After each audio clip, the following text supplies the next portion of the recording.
There he is. All right, thank you. Glassman. All right. Keep their applause. Okay, well, thanks for coming tonight. Unfortunately, I have some bad news for you. Yeah, everyone here has a terminal disease. Sorry to tell you, inform you about that. That terminal disease, if anyone knows it, is aging. And what I'm going to talk about tonight is how aging and disease, really the process of aging and disease are identical. And I'm going to talk about that, but first I'm going to tell you a little story. Now, I'm going to try to get this story right. I heard it this weekend, okay? So I'm not really polished on it, but it kind of goes like this. It was a family that was really financially challenged, poor, okay? And they were given an egg. And so the children, they said, okay, Mom, we don't want to have this egg, we're hungry, we need it. Well, the mom said, well, you know what? We're going to try to hatch this egg. So they hatched the egg. And the egg bore a chick. So the chick had more chicks. And so the mother said, well, look, now we have more meat to eat. So we're going to have our food, but we're also going to have more eggs, and we're going to take some of those chicks and we're going to sell them. So with the money that they made by selling the chicks and they had food to eat, they were able to buy a cow. Okay? So this cow, the children said, let's eat this cow. But the mother said, no, we're not going to eat the cow.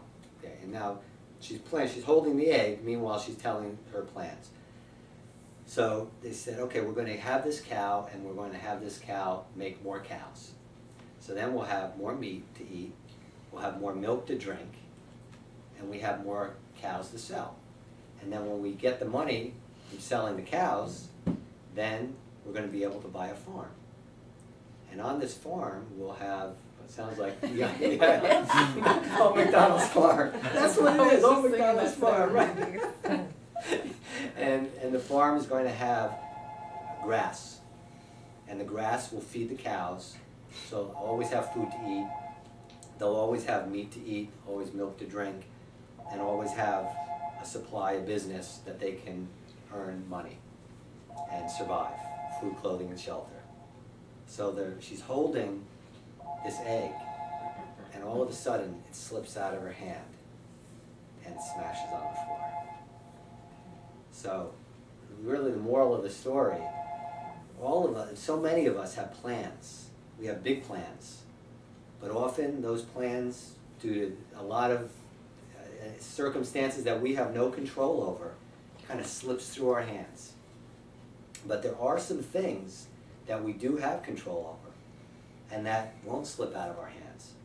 And one of those things that we have a lot of control over is what we put into our body, what we feed our body, the lifestyle choices that we make. And those are things that we have all the control over. But of course, there are other things that we don't have control over. But it's my feeling that we should focus on those things that we do have control over. Because even the things that we think we may not have control over, if we focus on those things that we do have control, those other things will kind of work themselves out.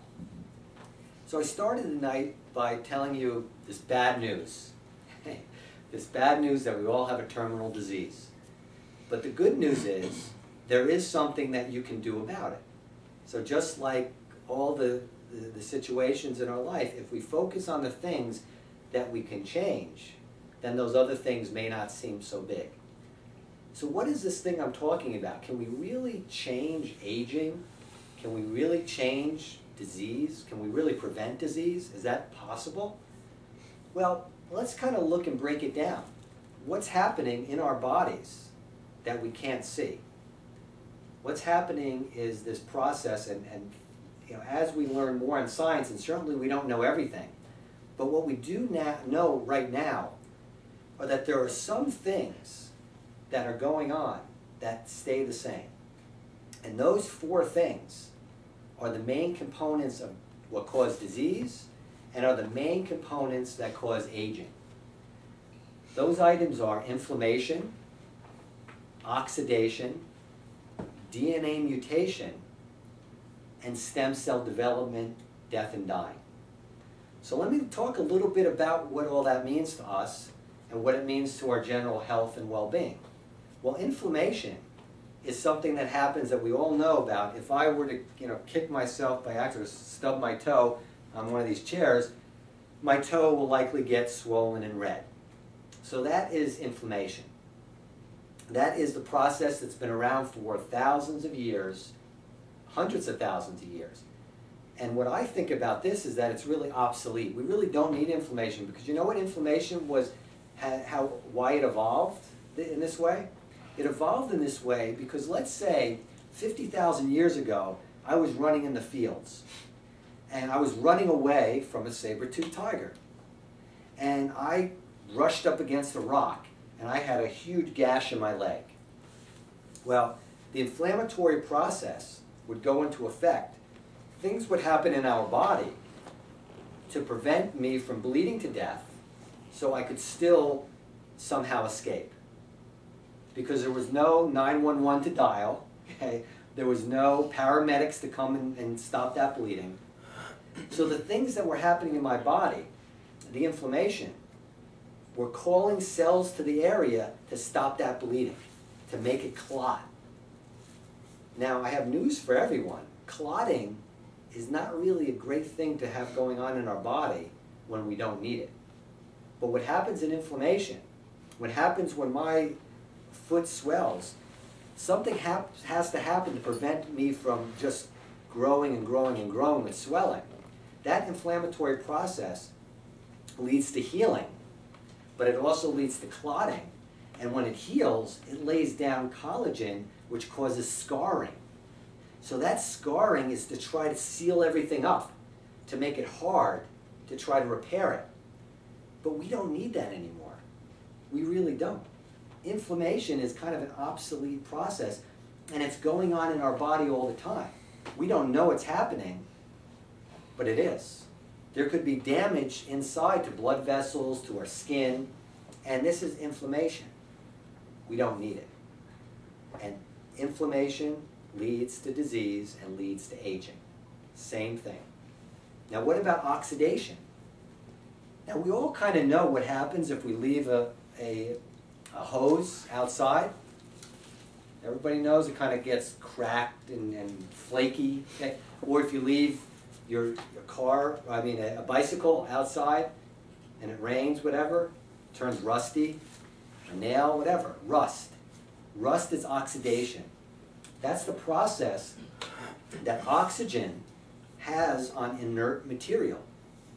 Now, that sounds a little weird because the process of our body to create energy, in that process, it's utilizing oxygen. In fact, the powerhouses in our cells, I won't get into too technical, it's called the mitochondria. That's where internal respiration occurs. That's where oxygen is converted into energy together with sugar and spits out carbon dioxide. So there's a lot of oxygen going around in our system, and that's a good thing. But that oxygen can also steal electrons, okay, that's what happens, causing internal rusting. So that's oxidation. And I'll talk a little bit about what antioxidation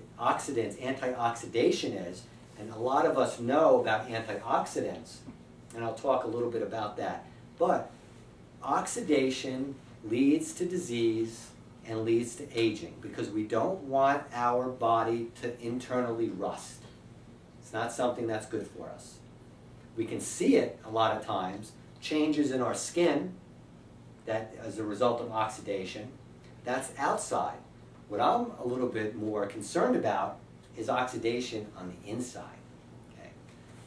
Then we come around to DNA mutation.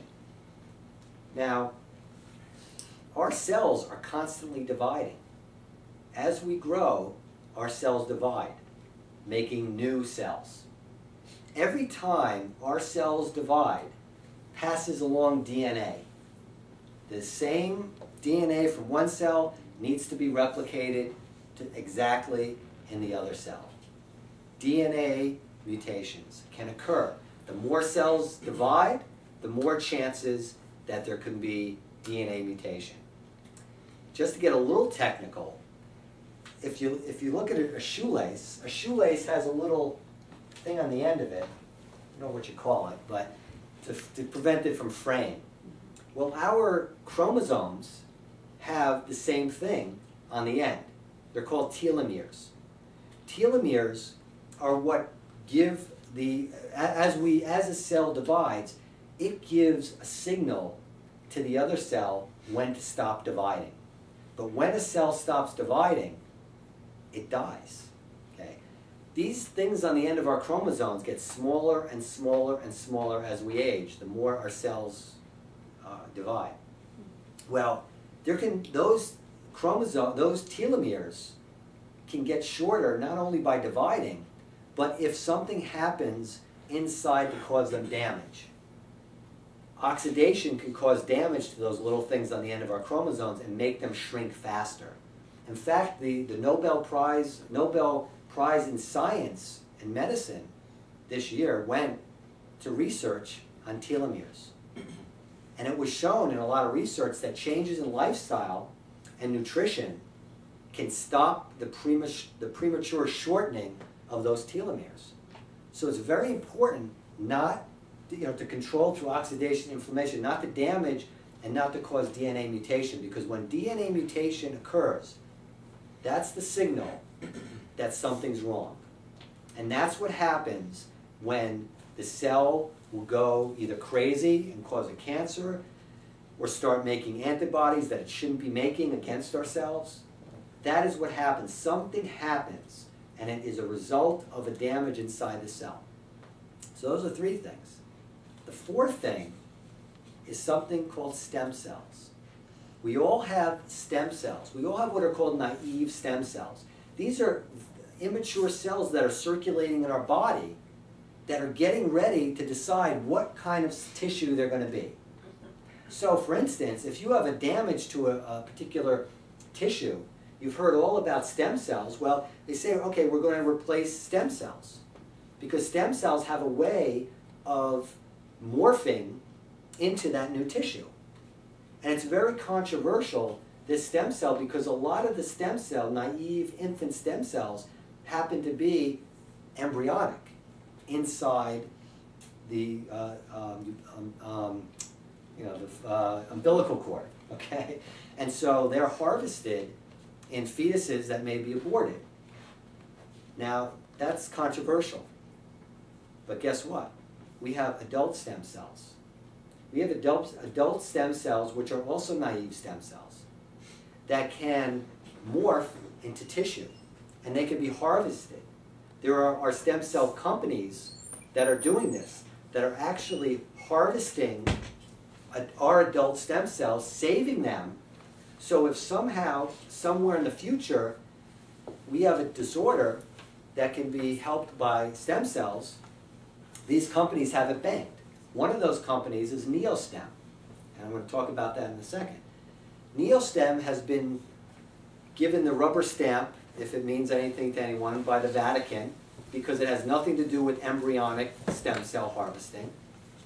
It has everything to do with what's happening in our body. But stem cells have the ability to heal, but they also have the ability to cause a problem if they are not developed correctly. If they go on and to develop through DNA mutation in a wrong way, they can go berserk, and they can cause problems. They can cause problems in our immune system. And that's what really the similarity, or how I equate disease and aging, is really looking at the immune system. Our immune system is the giant surveyor that keep those rogue cells that don't belong in us in check.